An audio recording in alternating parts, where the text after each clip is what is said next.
Happy Sunday, good people. What's happening, man? Hope everybody's doing well. It's your boy Ruck in the building, man. It's going to be a good Sunday. NFL playoffs live in full effect right now. Looks like Philly's going to catch that W over the Commanders. Bills, Chiefs here in just a few minutes.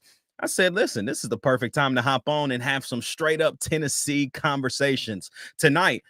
Man, we dive into what was the insane game last night there on the plains in Auburn, Alabama. Tennessee loses a close one, 53-51. What went wrong? What could have been better? I mean, there's a lot of things that could have been better in that game. We continue to struggle with one thing, and I'm going to dive all into it. Past that, we got new portal additions in the football realm, guys. People been worried, people been stressed, and everybody said just let Heupel work.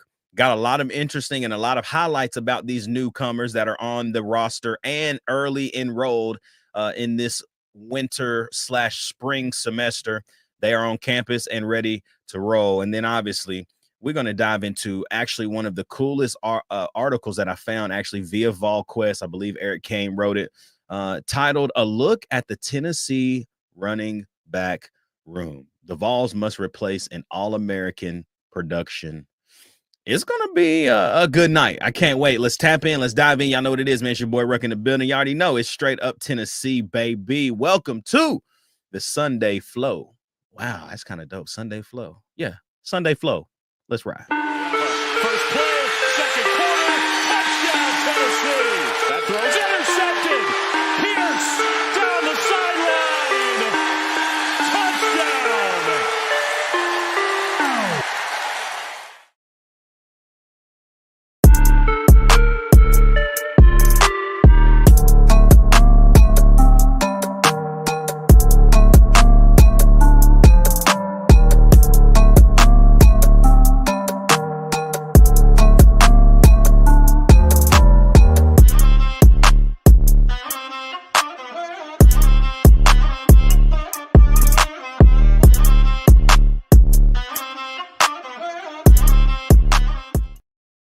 Yo, straight up Tennessee family. What's happening, man? Happy Sunday. Y'all know what to do. It's the top of the show. Like, comment, subscribe, and join. Hit that join button tonight. $2, man. Hop in here, kick it with us, hang out, and let's have a good night, man. Apple and Spotify, we're so glad that we're back as well. It's Monday for you guys. Rated 5 stars.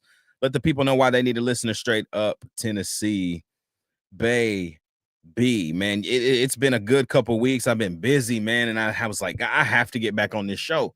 I miss y'all. I miss my squad, and I want to continuously stay consistent.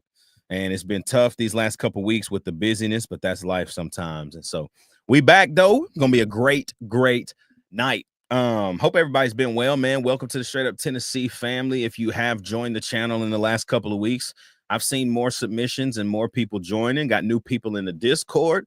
Man, if y'all want to be a part of this and what we're cooking up over here at Straight Up Tennessee, all you got to do is join the channel, man. $2. You get to be a part of the Straight Up Tennessee family. We do so many things. We talk all day. We hang when everybody's in a central location, or if we're all going to a game, we all get together, hang out, and just build relationship, man. That's what Straight Up Tennessee is. That's what it's always going to be built on, is relationships. And so, man, for a quick too, you hop in our Discord channel, you get access to early news.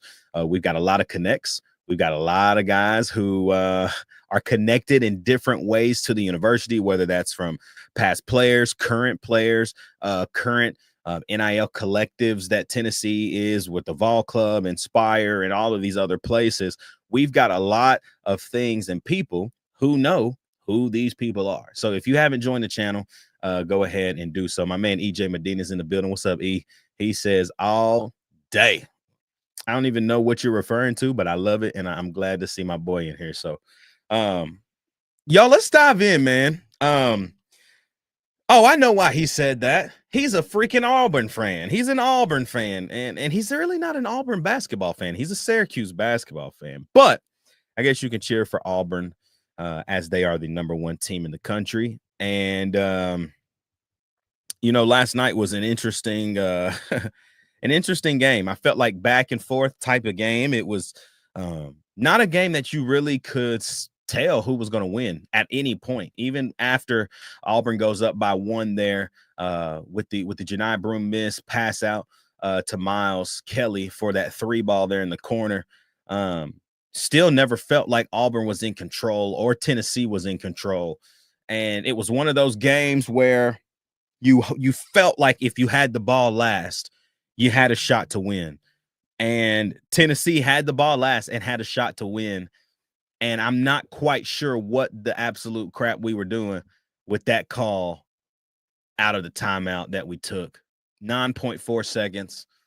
We flare Chaz to the top of the key. I don't think he was getting the ball ever. Then we pin down for Zakai to the corner. He catches it instantly and just turns around and shoots it. And while I understand maybe the logic behind what we were trying to do, get a quick shot off. If we miss, we get the rebound, go up, right? I get that. That makes sense. That makes sense. However, why is Zakai Ziegler the one that is taking that shot? I'm struggling with understanding why it was Ziegler that took that shot. I am I don't understand that. I really don't. I'm struggling heavy with why did we think that was the best decision there, was to let Z take that shot with 9-4 left and just hope it was it went in and we won, or you hope that it bounces off perfectly, which it bounced perfectly to Auburn. Chaz Lanier was flying in. He was there. Ball flew over his head. It just was the Sale was over here last night and we were watching the game together. And Sale hoops, man. Like, he's done this professionally. Like, this has been his job for the last, 8 to 10 years. Like, he has been playing professionally. And I'm asking him all of these questions because I hoop growing up. Like, I played at a high level, but not at the level he's played at. And he's been able to kind of speak into a lot of things with this basketball team. Like, why are we doing this? Why is this? And I'm asking him, like, is that the right call? Like, is that the right person to shoot that ball? And he's like, I don't know what play we just ran. That's literally what he said. He said, what kind of play was that? like that. I look at him in his face and he says, what kind of play was that? And I'm sitting here thinking the same thing. What were we doing? Why did we think that was the best shot? And when you go back and you look at the numbers, the only thing that makes you feel like the reason they gave Z the ball there and allowed him to take that shot instead of a Chaz Lanier or anybody, Gainey had fouled out at the time, so he wasn't going to take the shot, right? Like the only thing that can possibly make me feel like this is the why they wanted him to shoot this ball was because he was the leading scorer. It was not a high scoring game between the two teams. It was 104 points scored. Like, it wasn't a ton of points on the floor. But Zakai Ziegler had 14 last night, but it's not like he had a good shooting performance. 4 of 15. I don't know why. I'm just struggling with why we thought that was the best shot. A 3 contested in the corner right out of the inbounds. And like I said earlier, I understand logic. Whereas it's miss early, get it, and hope you get it to put it back, right? But neither one happened. You missed. That happened. You didn't get the rebound. Janai Broom throws an outlet pass. You don't get back. They could have dunked the ball. They just threw it up. I don't know. And here's the other problem that I have with that right there. Zakai Ziegler was 0 of 6 from 3. Why was he taking that shot? That's the thing. 4 of 15 from the field, 0 of 6 from 3, and he took a 3. Somebody tell me how the math is mathing. It's not mathing to me. That there is I don't think this is not good coaching. I mean, 0 of 6 from the field, and we got him shooting a 3 as our final play against the number 1 team in the country on their home court. You got a chance to do something special. And that's what we drawed up. That's what we drew up.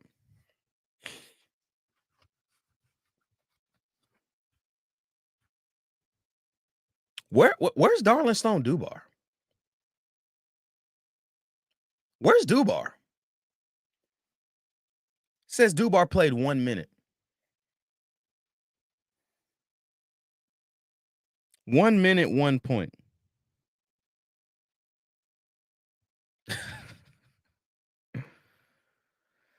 Oh man.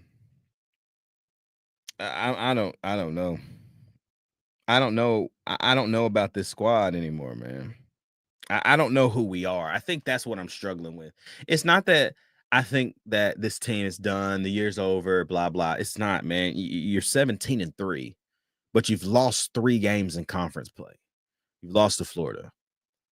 You lost to Vanderbilt last week, and you lose to Auburn. And you're 4-3 in the SEC. Do we have a road win? I don't think so. I don't think we have a road win. Yeah, we do. We beat Texas on the road. That's it, though. That's it. As far as SEC play goes. I'm honestly struggling a little bit to see the light at the end of the tunnel right now with this roster. I don't know what's going on. There's nothing bad. There's no culture. Nothing. Rick Barnes is a solid man, built this program from what it was 9 years ago to where we are today. But is Rick the guy to get us over the hump? Is Rick the guy to get us to a chip? Is Rick the guy to get us to a Final Four? I can't say that I believe he is. I think we've seen his best, and that's to continuously have great rosters who play great defense and continue to have a boring flex motion offense that does not position us to score the ball at a high clip. We're just screening and popping and passing and running and moving, and for some reason, it hasn't worked ever.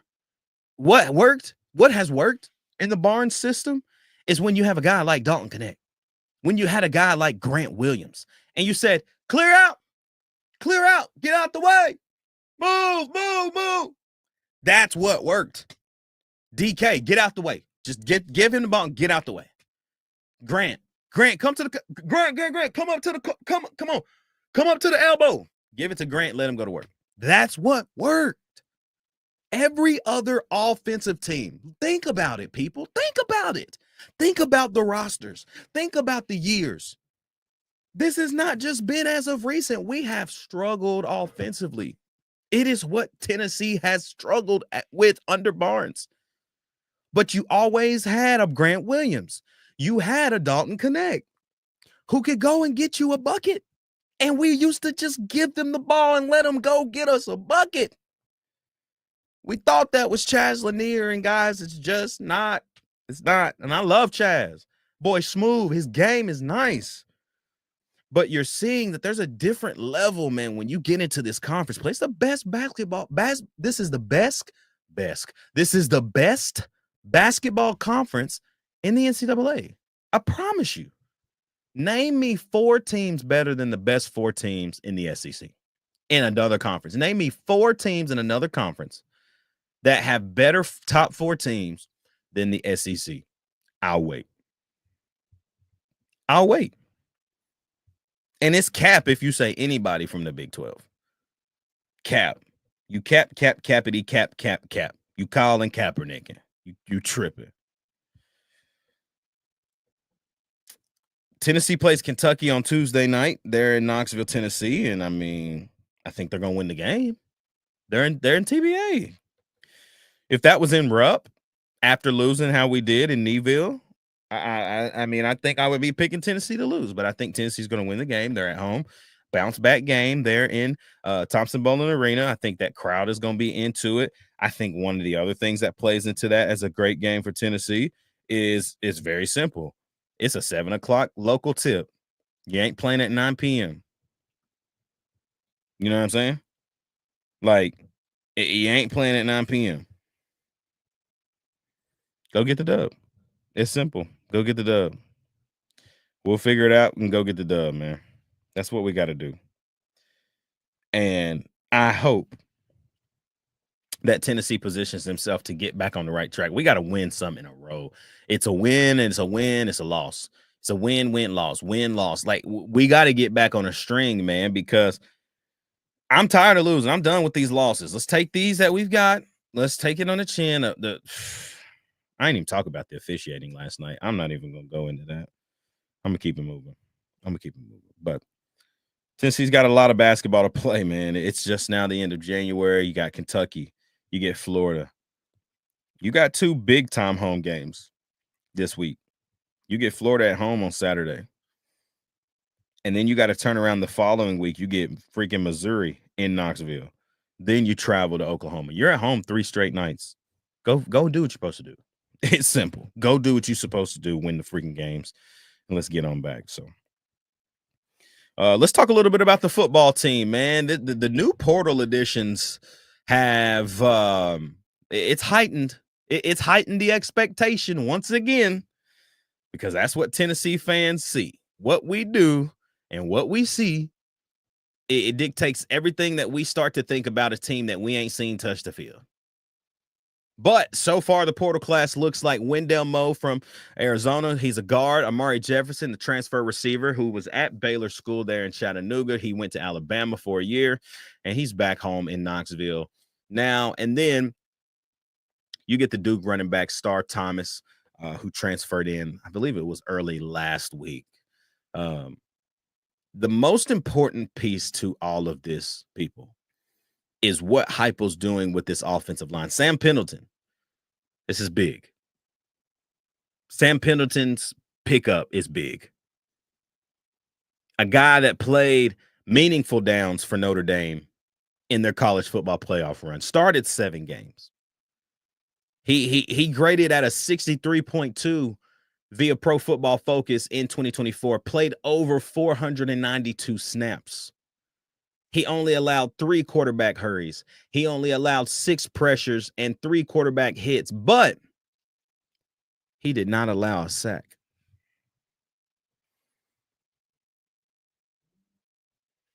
I'm just going to tell you,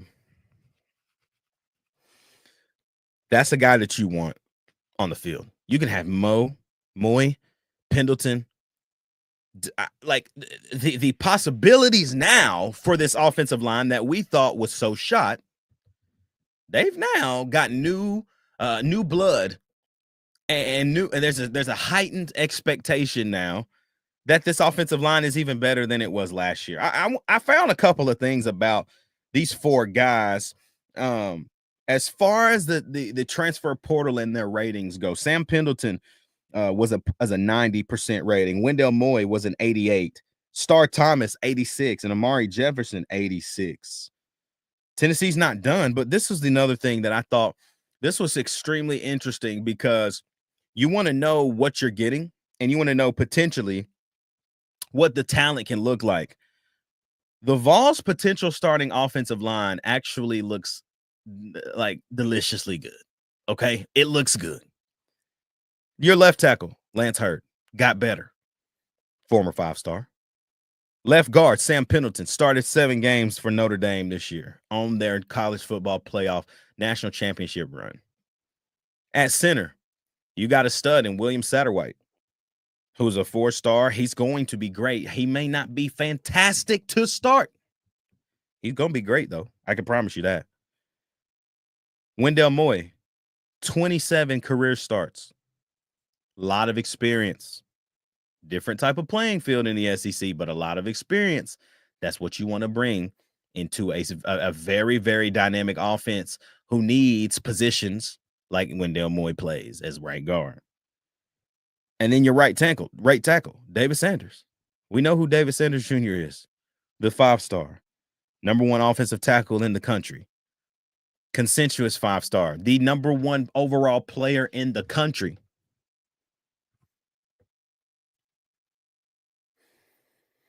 That looks like a good offensive line, people. That looks like a great offensive line, if you ask me. That looks like an offensive line that I'd want to play quarterback behind. That looks like an offensive line that I would want to solidify some things behind, let's do this. I think that Heupel's positioning this roster once again to gradually get better. We're not throwing the bag at all of the stars, and I think we just kind of got to get used to that. That's just, to me, I think that's just is what it is with Heupel and his staff. I think he's not going to do that unless it makes sense and unless he knows the kid. He maybe recruited him before they committed elsewhere. Maybe like that's the Sam Pendleton thing. Sam Pendleton came to Tennessee on an unofficial in the 2022 season, so he knew about Knoxville. It made it easy when he got back and was looking for a new home. It was easy. You get a guy like Star Thomas on campus. You see what happens. Get him on campus and watch us work. That's what Heupel has to do. Get the kid on campus and watch Tennessee work. It's that simple. You get them on campus, then you watch them work. Capiche? They're going to commit. When they get that, it's the aura. It's the aura of Knoxville. It's the aura of Tennessee. It's the tradition. It's everything that you get to see on an OV.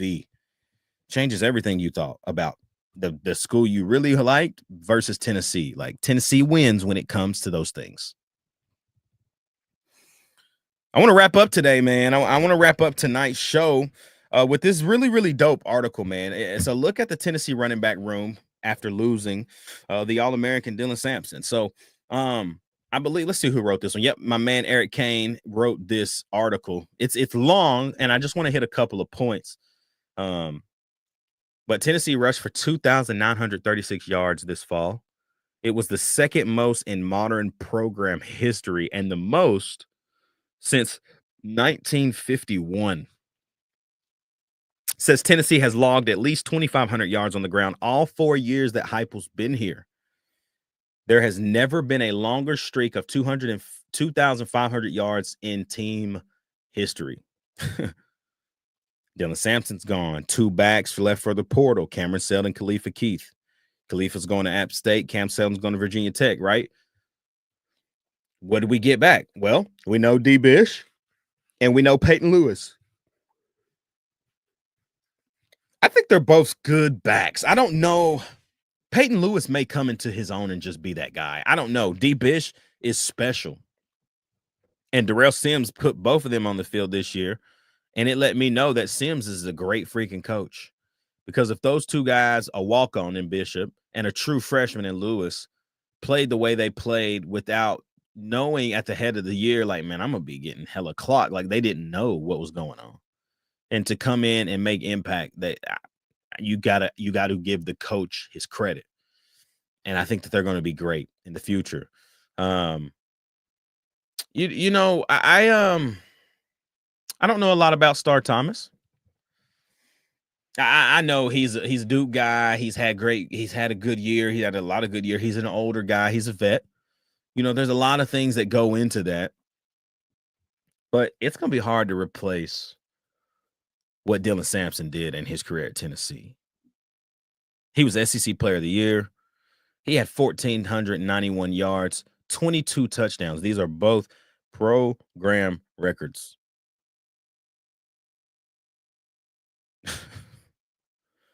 He ran for over 100 yards in 10 of the 13 games we played this year and over 130 yards 6 times.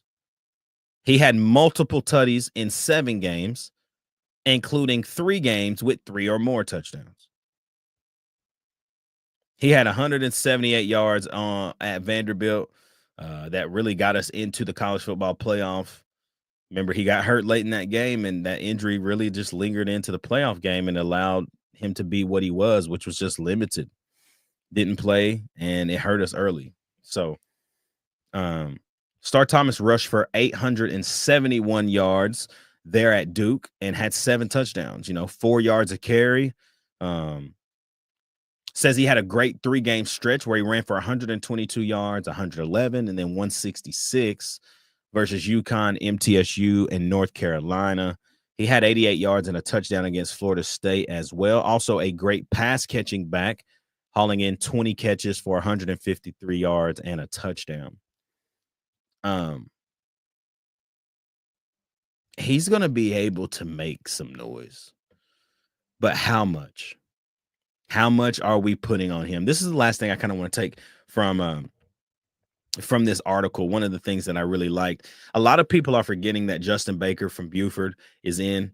He was one of the earliest commits in this 2025 class. And then you got the late commit from Dwayne Morris, I'm sorry, the 3-star, but the kid can play. He was one of the best. I mean, I'm telling you, I live in the state. I'm in Nashville. And so I know that in Murfreesboro, he was the talk of the town. He was one of the best running backs in high school in the whole state for the last 4 years. As long as he was in high school, he was one of the best running backs. I mean, speed, the physicality, the want to be great. Dwayne Morris is tough. And I think that he's going to bring that type of edge to the running back room. And I'd be shocked if he didn't play. And when I say didn't play, like, I'm not saying like a whole lot of snaps or meaningful snaps. I'm not saying that. But what I am saying is I do think that he's going to have an opportunity. I think he's going to have a massive opportunity to not only make some noise, make some noise early, but I think his spring is everything for him. If spring is great for Dwayne Morris, he's set up for something special. But it's got to be, he's got to be ready to go. And it can't be one of those things like Dylan Sampson when he came in the summer and he still was able to get onto the field early, but it's because he was in that playbook, man. And you got to have kids hungry to be in the playbook, to want to do great things, and to not to sit and just wait around for it to potentially happen. You know what I'm saying? Like, go get it. If you want it, go get it. And that's what I think Dwayne Morris can do when he gets there. Justin Baker too, but really Dwayne Morris.